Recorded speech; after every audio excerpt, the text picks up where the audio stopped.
Saya punya resep gudeg yang enak, dan karena gudeg dimasaknya dengan waktu yang cukup lama, jadi saya masak dengan jumlah yang cukup banyak. Nanti resepnya bisa kalian sesuaikan dengan kebutuhan. Di sini karena yang saya pergunakan 5 kilo nangka muda, jadi saya perlu 100 gram ketumbar yang disangrai dan kemudian dihaluskan. Ditambah dengan 200 gram bawang merah, 200 gram bawang putih, dan 100 gram kemiri.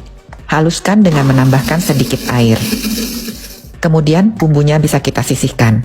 Sayur gudeg memiliki ciri khas hasil akhir nangka muda yang berwarna coklat. Oleh karena itu, kita perlu daun jati. Di sini saya pergunakan 6 lembar daun jati yang sudah saya cuci bersih menggunakan garam agar warnanya nanti semakin keluar. Seperti di depan tadi sudah saya jelaskan bahwa saya menggunakan 5 kilo nangka muda yang sudah dipotong-potong dan direbus dengan menggunakan 2 sendok makan garam, tiriskan. Kemudian kita bisa menyusun layer yang pertama, 3 lembar daun jati sebagai dasar. Kemudian kita bisa letakkan setengahnya dari nangka muda yang sudah direbus, setengah dari bumbu yang sudah kita blender, dan setengah dari ketumbar yang sudah kita sangrai dan haluskan. Lanjut kita bisa menambahkan dari 6 batang serai, hanya 3 lembar saja di bagian layer yang pertama, lalu setengah dari jumlah resep daun jeruk, daun salam, lengkuas geprek, dan gula aren. Tebar merata.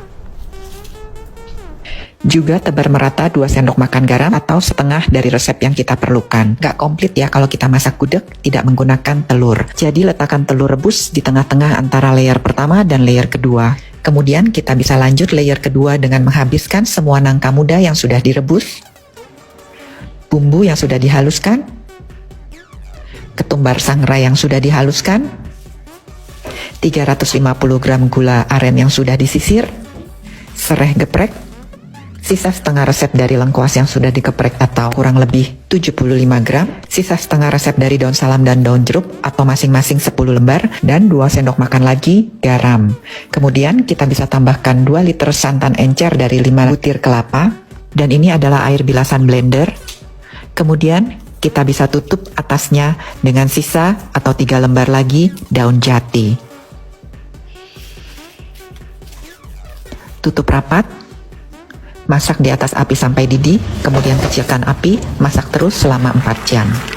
Kemudian sayur gudeg kita siap untuk ditambahkan santan kental dari 5 butir kelapa.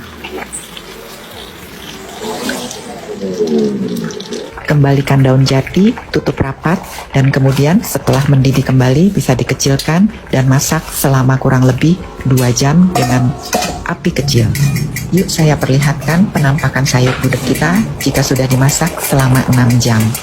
Warna nangkanya sudah semakin coklat dan telurnya juga sudah coklat, tapi proses memasak gudeg belum selesai. Dan biasanya saya biarkan semalaman dan di hari kedua kita bisa cek. Biasanya sayur gudeg kita masih mengandung air. Jadi kita perlu rebus lagi selama kurang lebih 2 jam dengan api kecil sampai airnya menyusut. Dan inilah penampakan sayur gudeg saya setelah saya masak kembali selama 2 jam. Lihat ya, nangka mudanya sudah tambah gelap dan coklat. Matikan api, tutup kembali. Biasanya gudeg saya siap dihidangkan di hari ketiga.